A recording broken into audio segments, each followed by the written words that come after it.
Let's welcome. Thank you, guys.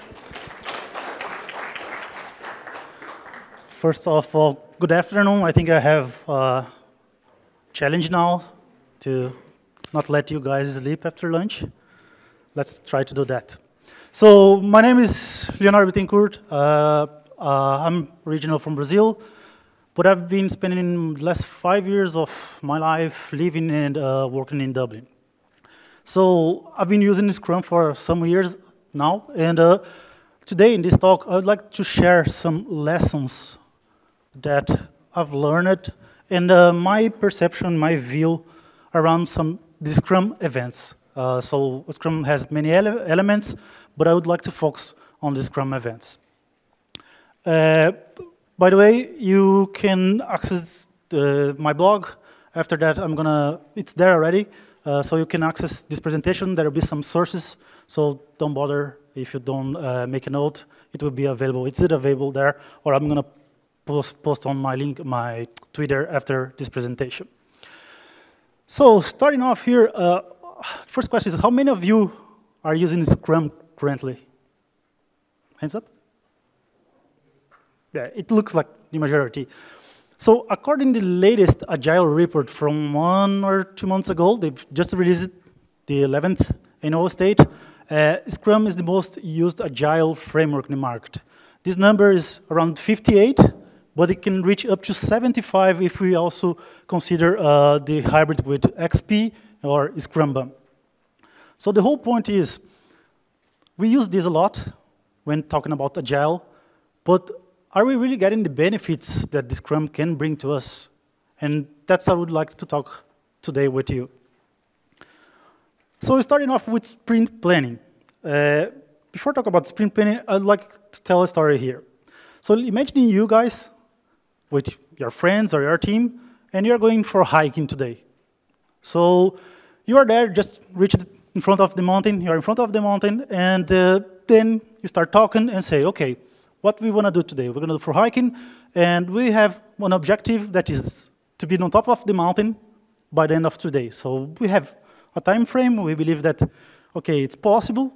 We can see the top of the mountain, and then we discussed and come up with a plan. We can see part of the path that can bring us up to the mountain.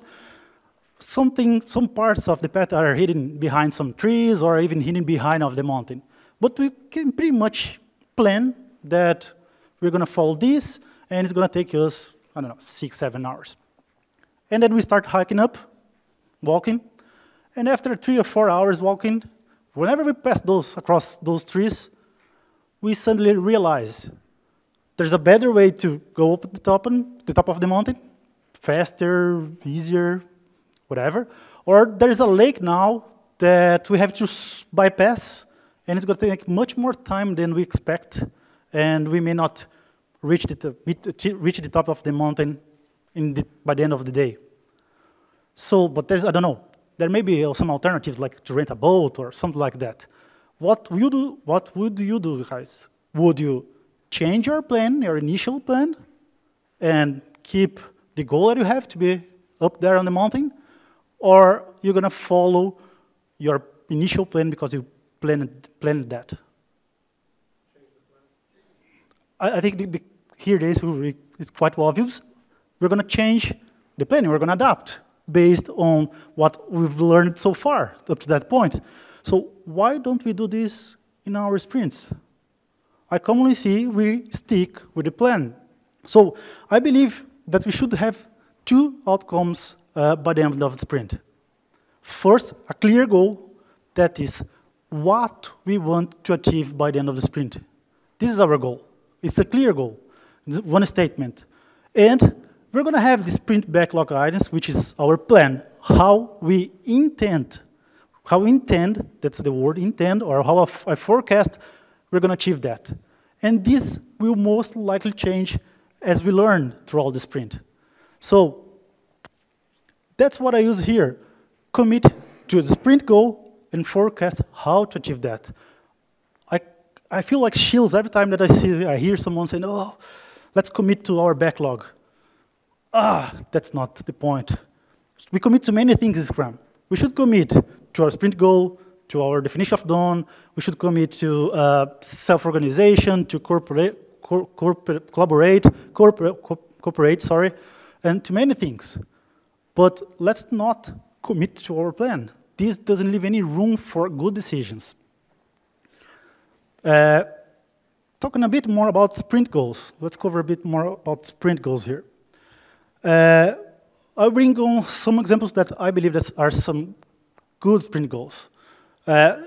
Sometimes you have to address a technical risk. So those are currently infrastructure enables us to have the performance that we desire. We can answer a question, is yes or no? Well, no, by the end of the sprint, we can assess whether we achieved it or not. The most common is this one.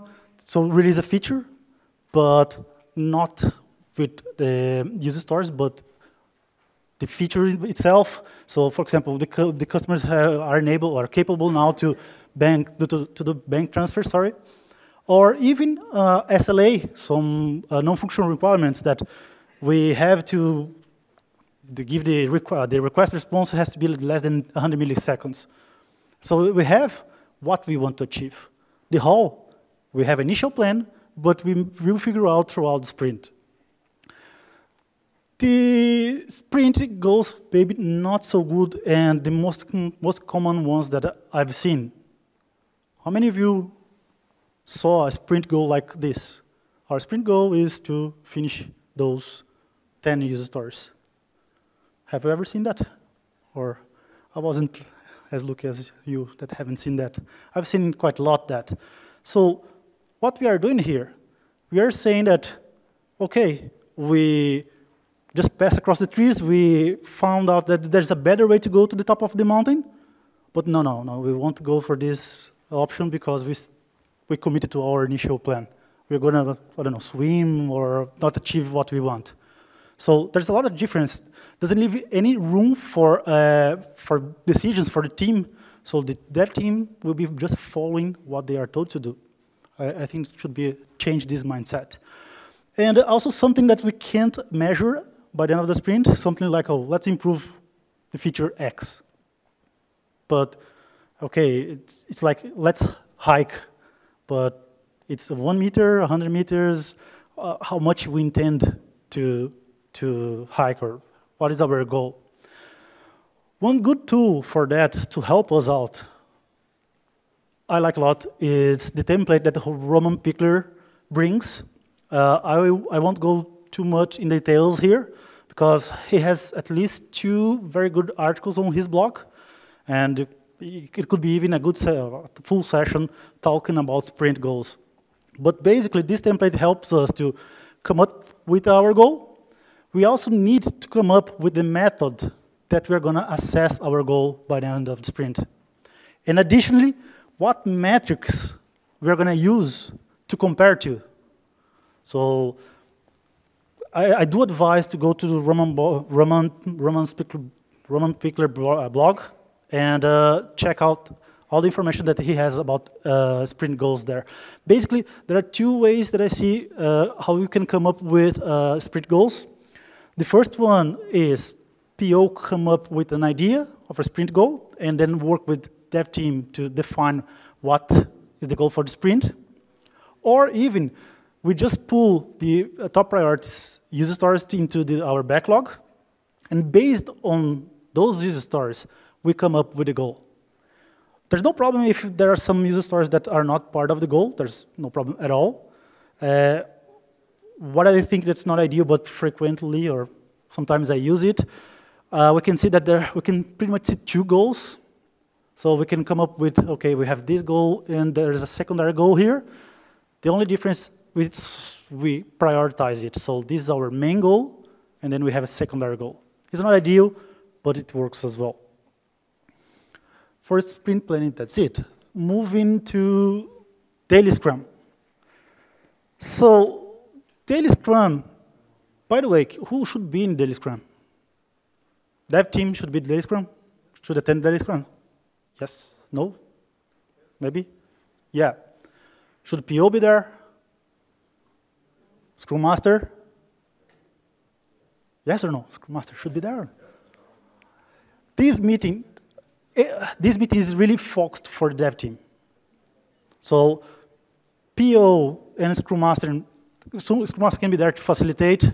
I don't see with bad eyes that PO also attends it to help out, but we have to take some, pay some attention to that. But the daily Scrum is the moment that the team will get together, they will look to what we intend to achieve in this sprint, and how we are going, and how we're going to move from that day forward. It's like we are hiking up, and after kilometer, we just stop as a team together. We inspect what we've done so far.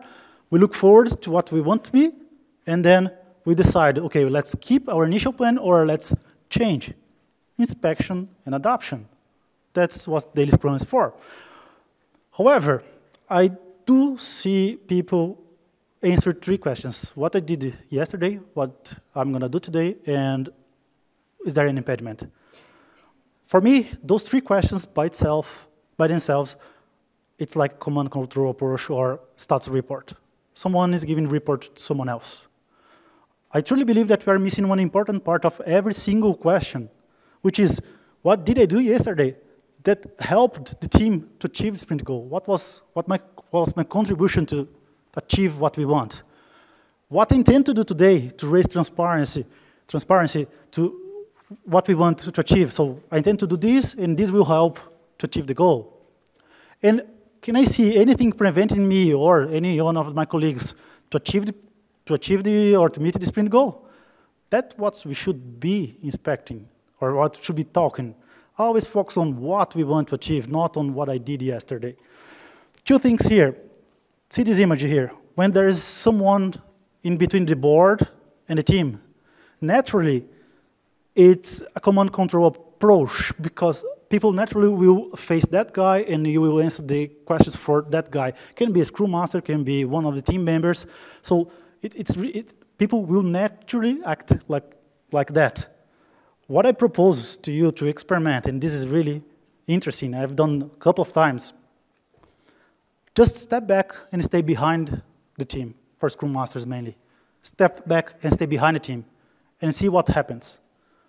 If they start looking at you when they are answering those questions, there is a good hint here that that meeting is more for you than for them. So at that point, you need to start mentoring them and coaching them the reason why we have that meeting on Scrum. So try it out, and you're going to see interesting things happening. It's really cool. People start looking at you, searching for you during the daily Scrum. Moving on to sprint review. So sprint review, it's usually when people start using Scrum, it's not like they put this a lot in place. It's the first event that they take it out. But we should have that for sure. It's there for a reason. However, it's not a meeting for blaming people. It's not a meeting for showing up or to give a status report. I don't believe that we should be focused on this. It's focused on the sprint goal. What we've accomplished in this sprint that's helping us to add value to the customer. So showing demoing working software is very important at this stage. It's something that the Scrum team should be proud of. So it's always to inspect and adapt our product, raise transparency, what is our state so far, and get feedback.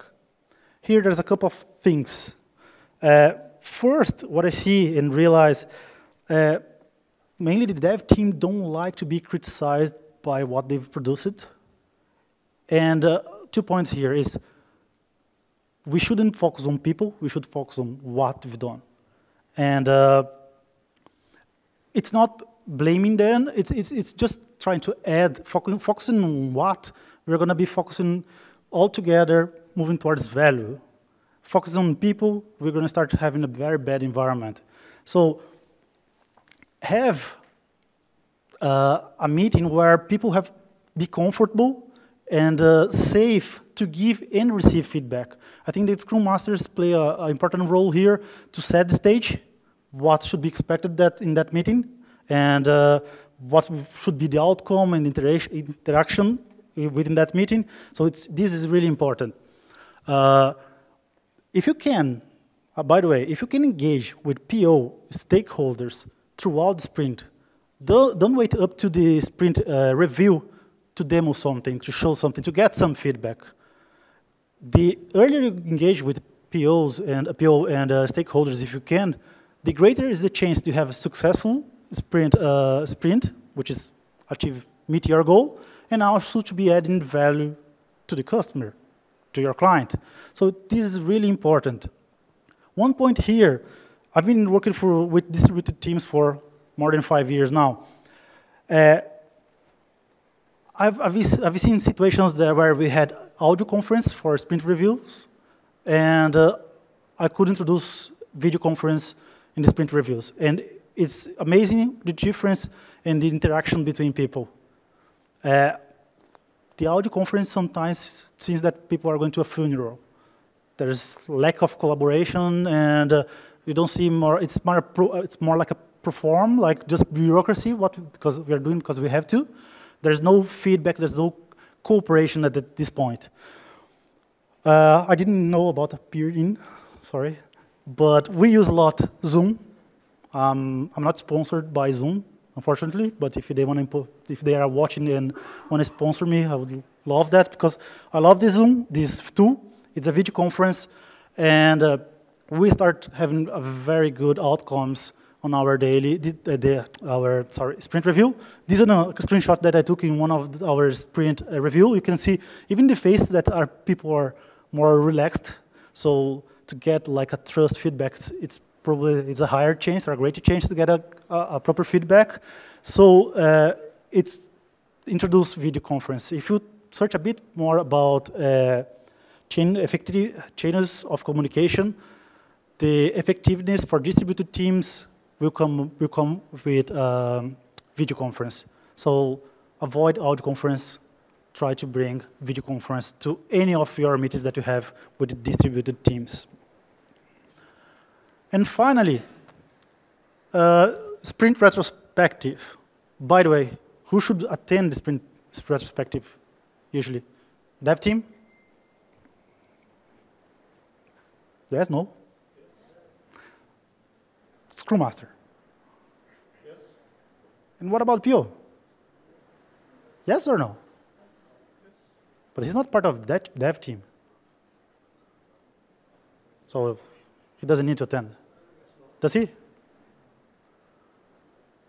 So the sprint retrospective is the moment that the Scrum team, I do believe that there's a misunderstanding here. It's the Scrum team. The Scrum team is the developers, Scrum Master, and PO. The attendance of PO here is very important because he's part of the whole environment. If we're going to be talking about improvements in process, quality, tools, there will be things that it's going to affect or needs his input. So he's really, really important for this meeting.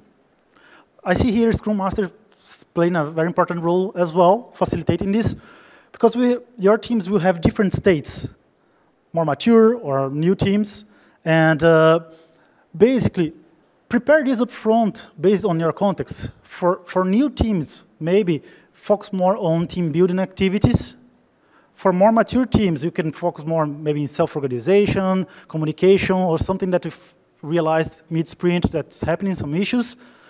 But have an agenda, because people tend to be more focused when they know what's going to happen and what is expected. I will talk a bit more about agenda in the next slide. And make this enjoyable.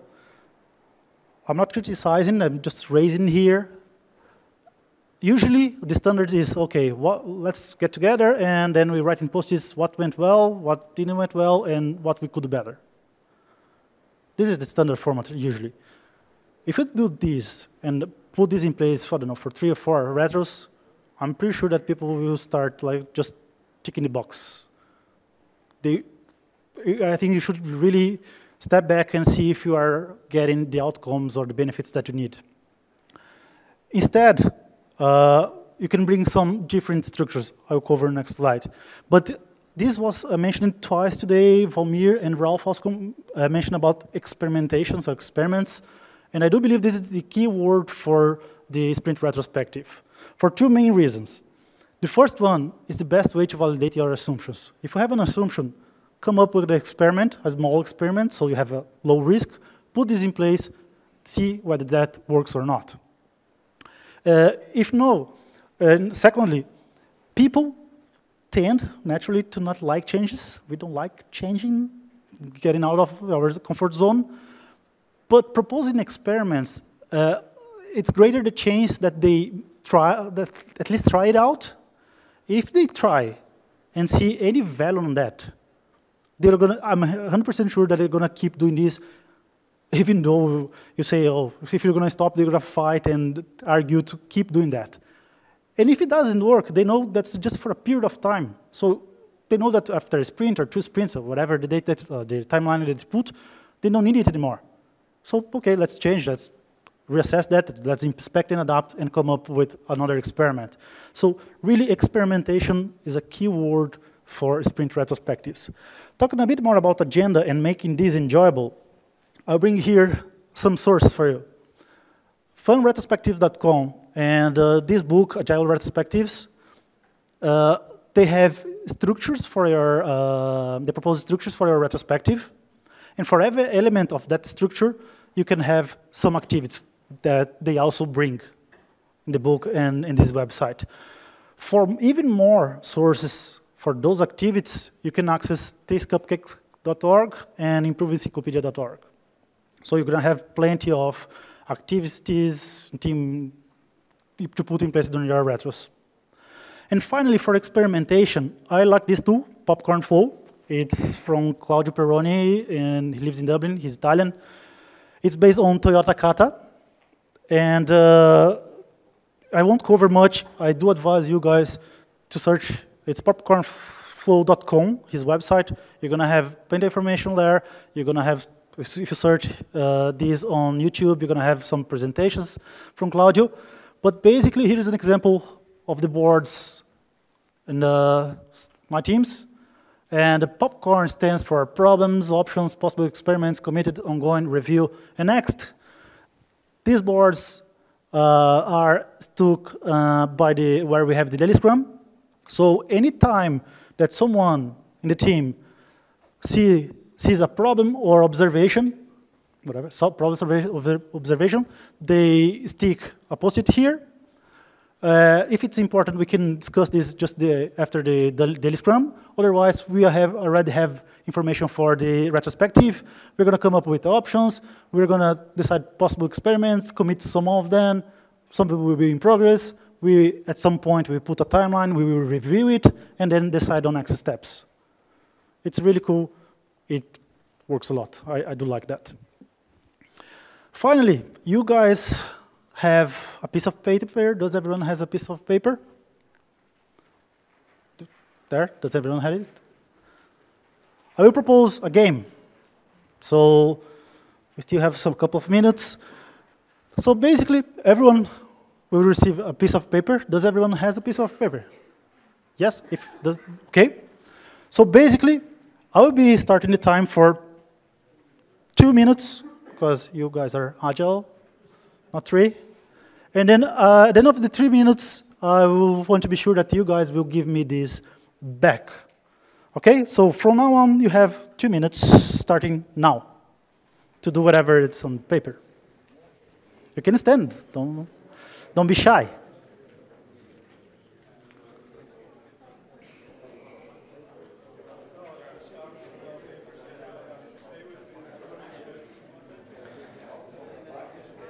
This is a go, guys. So stand and go ahead. Do it.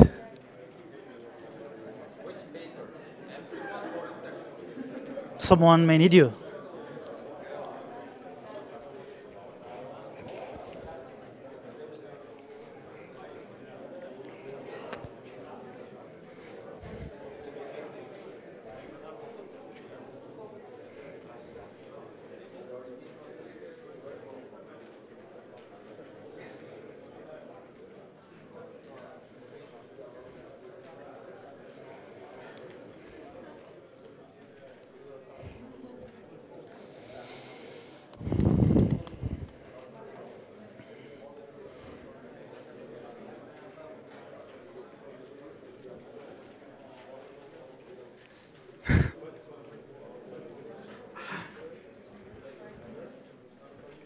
You too, Justus. Someone may need you. You should look up for someone. Someone may need you.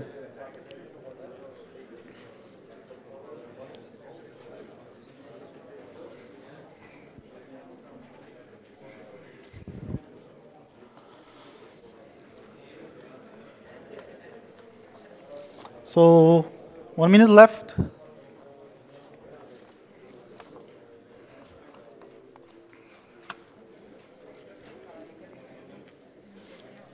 Do you have yours? Can grab the other.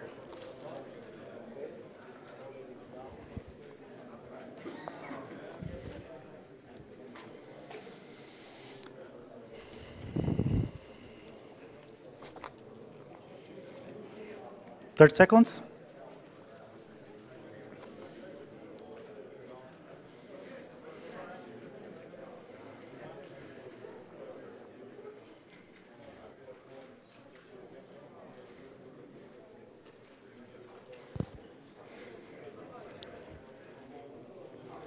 Then, wait.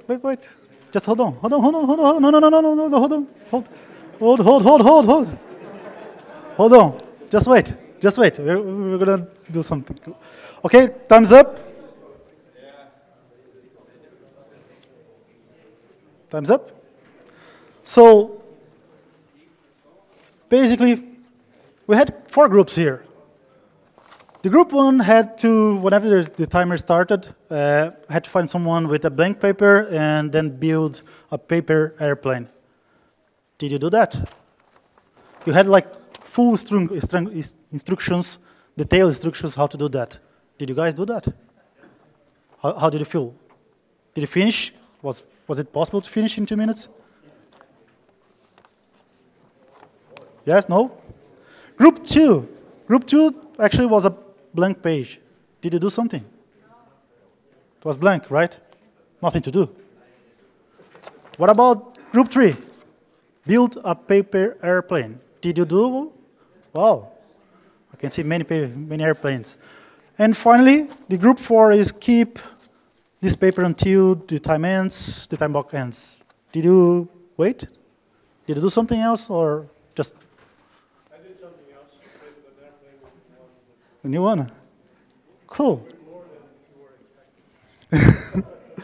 So, while I'll just finish the last slide, whoever doesn't have a paper airplane, just you can make it with the blank or the group 3 or 4, while I'll talk just about the last slide. So, basically, have you watched this movie, Karate Kid? Someone may not or didn't. So basically, we had in the movie the 3 stages of learning there to mastery. Shuhari. The whole point is, we have frameworks, or let me cover here Daniel-san. At the beginning, he was painting the fence and walking the Mr. Miyagi's car, and he didn't understand why he was doing that. He was practicing, but he was asking why he was doing that. At some point, he practiced so much and understood what was behind the practice that he starts like bringing his own movements, his own flavor, his own movements to what he was applying to, up to the point that he was the rule. He practiced so much the principles that he was the rule at some point. Just to link to what we try to do here. So, some group got like instructions, detailed instructions, how to do that. Nobody asked me, in the 4 groups, why are we doing that? Even it seems like a bit disconnect from what I'm talking here. I just gave you papers and say I'm starting a timer here and go off and do it. And we just went there and start trying to do stuff. And this happens every day at work. Frameworks are guidelines to us. They tell us how, or don't tell us, they are guidelines in terms of practice. But what is really important is to understand the principle behind each element. Whenever we start understanding the principle, things will go smoothly. we're going to bring our own flavor. We're going to start bending or breaking the rules, bringing things that we believe that could work and know. Understanding the principles is very important. The more you practice and understand the principles, you're going to be the rule. So you don't need any framework guiding you how you should do stuff or how would you deliver software, deliver value to the customer with low risk. This is basically my final message. So just following any framework doesn't make us an agile team. So look for the principles. This is very important. Thanks.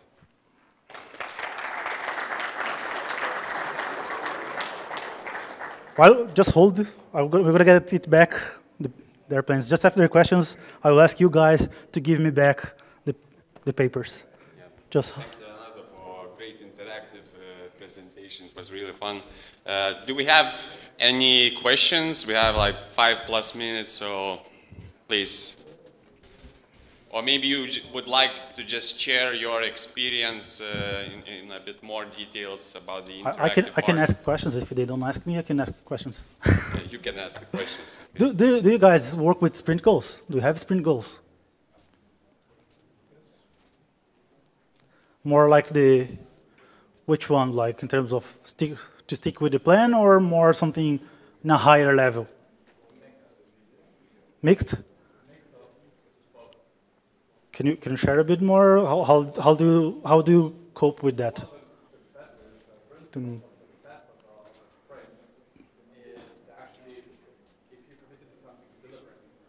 Mm-hmm. Otherwise, either you accepted a story that you didn't understand, it wasn't groomed enough, or basically you accepted something you didn't know what you're doing.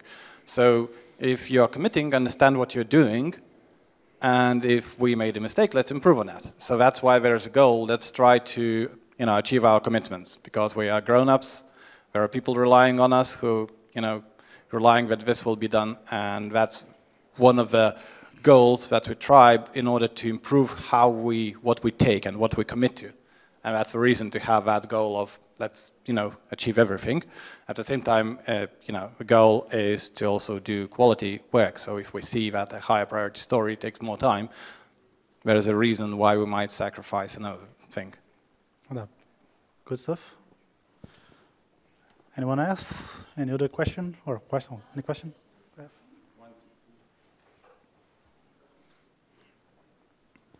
Oh, we have a PO in our project that doesn't see any value in the retrospective meetings. How should we deal with that? It's hard. It's really hard, but I think it's an important. This is where this Scrum Master should act. I personally would talk to him and try to explain the benefits, but more than that, I would propose an experiment. Maybe come up with join us, attend the events or the Scrum meetings for 2 or 3 sprints, and let's work together to add value for you as well. Because if he doesn't see value, it's because he's saying, okay, it's useless for me. But there is some benefit. We just need to work and show the benefits. Experiment can be one way to try. So I would talk with Bill, try to explain the benefits, and together say, look, let's try to run just an experiment.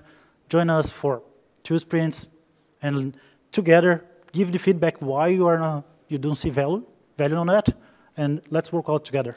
There's a lot of way to convey this more constructively. If you go in approach more destructive, then you're gonna have.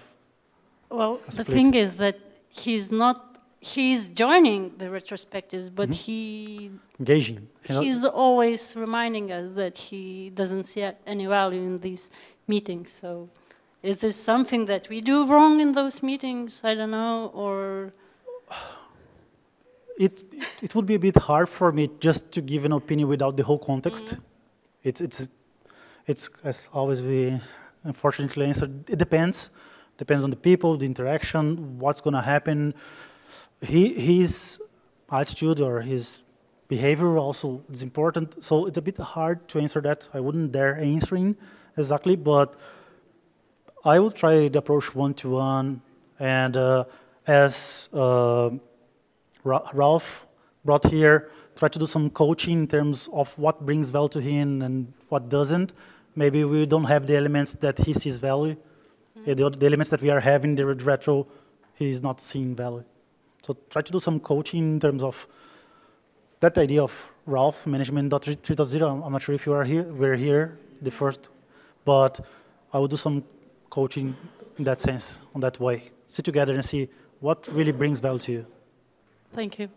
Three more questions, I believe. There was one, and Leonardo, and in a row, okay? Or you have a follow-up?